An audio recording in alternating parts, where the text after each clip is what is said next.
Trump ఒక serious comment చేశాడు, thanks to Iran అని. అంటే నువ్వు దాడి చేయి, నీ మీద నువ్వు అణుబాంబులు తయారు చేస్తున్నావు కాబట్టి నువ్వు మాతో చెప్పిందేమో అణు విద్యుత్ కర్మాగారాలకి, అణు జల విద్యుత్ కర్మాగారాలకి అని చెప్పావు.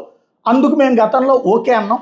కానీ ఇప్పుడు నువ్వు అణ్వాయుధాలు తయారు చేస్తున్నావు, నీ అంతటి నువ్వే చెప్పావు. యురేనియం 90% శుద్ధి అంటే అణ్వాయుధాలే, కాబట్టి నువ్వు చేయడానికి వీల్లేదు అన్నటువంటి. నా దేశానికి సార్వభౌమాధికారం ఉంది, నా దేశం శక్తి నాది, నువ్వెవడో ఆపడానికి అని చెప్తూ ఇప్పటిదాకా, అంటే ఇంతకుముందు ఓకే అని చెప్పినటువంటిది కాస్త ఈ దఫా మాత్రం తిరగబడ్డటువంటి పరిస్థితి, ఎదురు తిరిగినటువంటి పరిస్థితి. దాని పర్యవసానం అణుస్థావరాలు ధ్వంసం.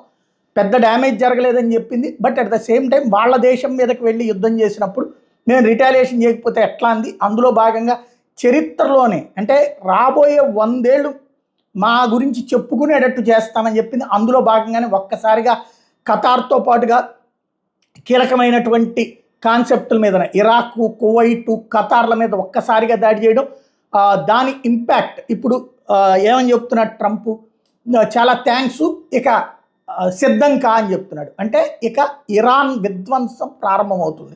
ఇరాన్లో ఉన్న భారతీయులు ఇక పొరపాటును కూడా అక్కడ ఉండొద్దు, యువతలకు వచ్చేయడం బెటరు, పెను యుద్ధం ప్రారంభం కాబోతుంది.